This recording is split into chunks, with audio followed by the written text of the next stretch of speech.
started recording. I'm sharing my screen. Go. Can you put it in? Yeah. Okay. So we're Team 22, and this is our final presentation. Final project presentation for ECE 542. Next. So our main motivation for this project was to implement one of the concepts that we learned in ECE 542, and that is generative adversarial networks. A generative adversarial network basically consists of a generator and discriminator. It's a battle between these two players. The generator generates random noise and gives you an image. Discriminator takes in an image, either real or fake, and gives you a prediction of how likely the image is to be real. Next. We basically, using GANs, we implement neural artistic transfer, which is essentially the translation of an image from one domain to another. Next. And there are two ways to do this. You can either use a convolutional neural network together with style and content loss, or use a generative adversarial network and learn the transformation between the two domains. Next. Okay. Zero style transfer is basically consisted of two major components, that is the style loss and a content loss. So the basic task is to translate your image from one style to another, and for that we need to have two losses. The content loss works on this principle of sending your original image, that is the one image you want to translate, to a different style, and a random noise image, passing through a pre-trained VGG16 model or any other neural network. And you just then take the MSE between those two components, and that's how you get the content loss. Next. So moving forward, the style loss. The style loss is basically calculated using Gram matrices. Gram matrices are nothing but they are basically a correlation between different feature maps in your image. So the one image we pass through is the style image. Again, it is passed to the pre-trained model, and the second image is the random noise image. And then again, we calculate the MSE between those two Gram matrices, and that is basically your style loss. Next. So for this paper, we are implementing fast style transfer, and the reason for this, we are implementing fast style transfer as a baseline, and the reason for this is because the original paper of Leon Gatz, which was published in 2015, doesn't give us an ability to store the style, or the network is not able to learn the style of the artist. For that, we simply add a new feed-forward neural network to our own model, and that is how we generate a fast style transfer. Next. In fast style transfer is basically we are using another feed-forward network, and this time we are using a unit that is very commonly used model in image segmentation. We can also use another backbone like a ResNet or ResNet combined with a unit.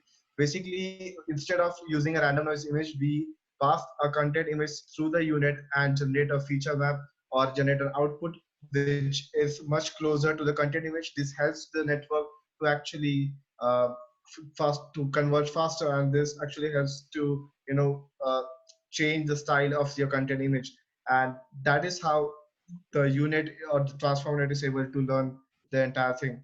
So these are the baseline models that baseline image that we have been able to generate, and as you can see, it is performing very good. Next. So we plan to take it up to the next level and implement CycleGAN, which basically implements collection style transfer. It consists of two generators and two discriminators. The generator, as you can see, transforms an image from one domain to another by first encoding into latent space, transforming in the latent space, and then decoding again. The discriminator is basically a convolutional neural network. It classifies real or fake images. The output image basically classifies different separate patches of the input image. The generator has several losses. The first one is the adversarial loss, as you can see here. It basically tries to you basically train the generator to try to fool the discriminator by inputting real and fake images. Next. And then the generator also has cycle loss, which is basically used to ensure that there's no information lost when transforming from one domain to another. This is the same as translating from English to French, then back to English. You want to make sure that the content of the sentence is still there. Next. Finally, the generator has an identity loss. In the identity loss, you want to make sure that no color properties are lost during the transformation, which is why it's used. Essentially, any real images from both domains, the opposite generator in the other domain is used on that to reconstruct it. And then an L1 distance metric is used to compute the identity loss, as you can see here. Next. Finally, the discriminator is trained like any other discriminator. A real and fake image is passed into it. And then either images of ones and zeros you basically want to pull it towards pull it towards 1 to 0 to be able to classify real or fake images correctly. Next. And as you can see here, we tried to implement, we trained CycleGAN for 50 epochs using 3 different artists, paintings of artists, Monet, UKO, and Van Gogh. And we also and unfortunately, we weren't able to achieve as much as we can, or as much as the pre-trained model on the right here, mainly due to limitations of computational resources. Next. So we wanted to have a quantitative baseline that allows us to compare how good our style transfer actually is. So we implemented 2 baselines for the same. So the fast style transfer network that Sharvil talked about previously gives us a way to discern how good the style transfer on an image is, essentially. So for the first baseline, we are passing images that we get through the CycleGAN trained on 50 epochs because of the limitation on computation that we had. And for a sanity check, we're also passing a randomly styled image, and we expect that the loss for this image will be much higher as compared to the image generated by our CycleGAN. And to compare it to a baseline, we're actually passing a photo of a real painting by the artist whose style we're comparing. So we're putting all these images and we're measuring the style off at the end. So as you can see in this table, intuitively would expect that the loss of the CycleGAN trained at 50 epochs would be somewhere in the middle of the loss given by a real painting and the loss of a random image, and that is what we achieved for 2 artists, that is UKO and Monet. The second baseline, we try to compare the style that we're getting from the fast style transfer network and the CycleGAN network along with the pre-trained model.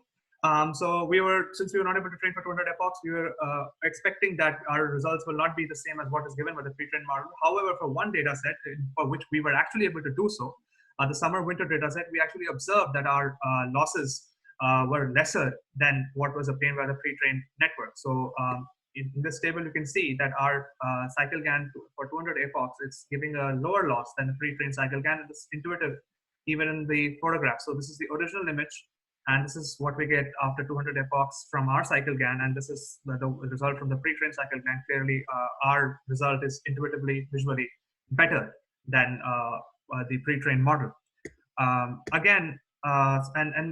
This table basically shows the results with respect to FST and the pre-trained CycleGAN. With respect to the other 2 data sets, unfortunately, we were not able to get the same results because we were not able to train it for 200 epochs. But I believe that we did get good results for the previous summer-winter data set. In the end, we just have a small short video in which shows the style transfer to Monet as the output of an FST. So this is a volcano and Nat Geo video, and you can see the style transfer happening. Thank you.